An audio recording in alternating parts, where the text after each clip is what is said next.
Are we fractured as a country in an unprecedented way? You know, America's been through a lot. There are always divisions in the country. So is what we see in 2021 America so novel? Lance Morrow tried to tackle that issue in a Wall Street Journal piece,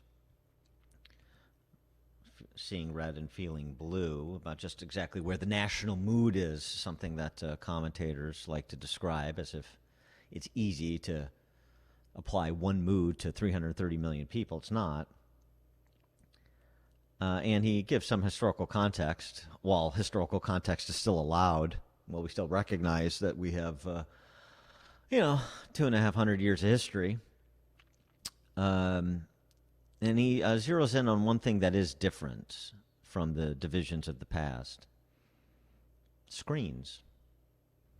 And why don't we start there with Lance Morrow, who is a senior fellow at the Ethics and Public Policy Center, essayist for Time magazine for many years. He's the author of the soon-to-be-released God and Mammon, Chronicles of American Money. Lance Morrow, thanks for joining us. Appreciate it. Oh, thanks for having me.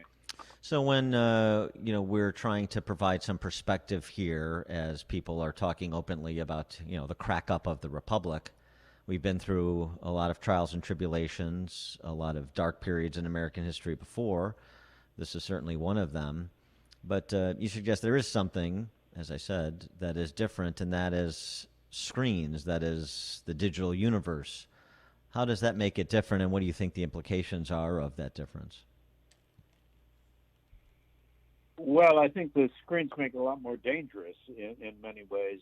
The you can call it the democratization of information, but you can also call it the mobization of information. In other words, it is very the cancel phenomenon, the phenomenon of cancel culture and ganging up on these in these ideological attacks on people centered around race and gender, especially. Uh, this increases uh, the intensity and the acceleration of these public moods. It concentrates them in a way that a magnifying glass will concentrate sunlight and cause a fire. And it so it I think it's hard to figure out exactly how dangerous things are now, but it seems to me that it's a very alarming business to see how quickly there, in this convergence of the pandemic and many other factors, the intensity and the one thing on top of another has produced a volatility which I think is extremely unusual, and you'd have to go back to 1860 or something to. But I do point out in the piece that, as you said a minute ago, that the country has always operated by binaries almost. There's always been north and south and black and white and east and west and rural and urban and wet and dry and hawk and dove and so on. There all have always been these tremendous divisions. But now, as I say, because of the screens, it seems to me that we're in new territory, and particularly with the pandemic laid on top of everything else. And how So we can go Go on, ahead. Dan. No, go ahead. Okay, so how can you describe the mood of more than 200 million people? Yeah, exactly. Well, I point out. I mean, a long time ago at Time magazine, I used to do a thing called the Mood of the Nation piece, and I always said when I sat down to write one of these things that it was ridiculous to think you could describe the mood of that many millions of people. But on the other hand, you have to bear in mind that, for example, on September the 12th of 2001, the mood of the country was very different from what it had been on September the 10th, 2001. And what had intervened, of course, was the attack on the towers in New York, which changed a great deal. So you can say certain things about mood. I think that it's safe to say about the mood now that it's certainly people are in a very lousy mood. and they have a lot of reasons, good reasons, for being in a lousy mood. The economic consequences of the pandemic have been tremendous, and as well as the deaths, and then lay on top of that all of the divisions as between the woke and the obsession with race and gender on the one hand, and the people on the other side. So the mood. One thing you can say is that the mood is kind of volatile and changeable. In other words, if the sun were to come out, in a few months, and everybody feels that they're returning to normal, and the economy makes a good recovery, then the mood is obviously going to be better. But what I worry about is these obsessions, these woke obsessions with gender and race, and the divisions, and there is also the unknowable factor of Donald Trump and where he is going to go in terms of whether he's going to run in 2024 or whether he's going to undertake to be the leader of the Republican Party. His CPAC speech on Sunday is going to say a lot. Well, so yeah, I mean, I don't know the Trump thing. I don't know that I agree with that. I mean, he's an instrumentality of the discord that you're otherwise describing. It seems to me. So maybe he can expedite some moment. That he has the potential to do that, but that moment is going to come because it seems to me what we have is what we've had previously in America, and it's always been a catastrophe. We have a new racial order, and now we've expanded beyond race to other identitarian-driven orders, as you were sort of describing, gender, sexual orientation, and so forth. So we're compounding the errors that we've made in the past through things like slavery and Jim Crow.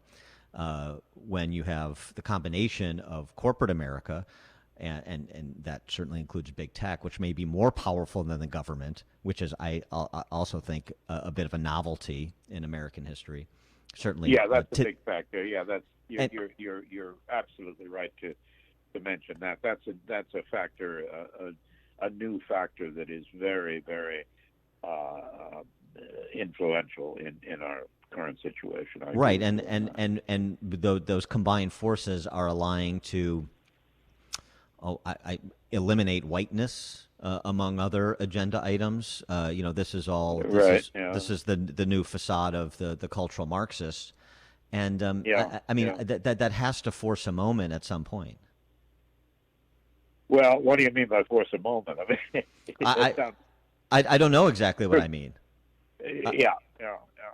By the way, I'm not quite.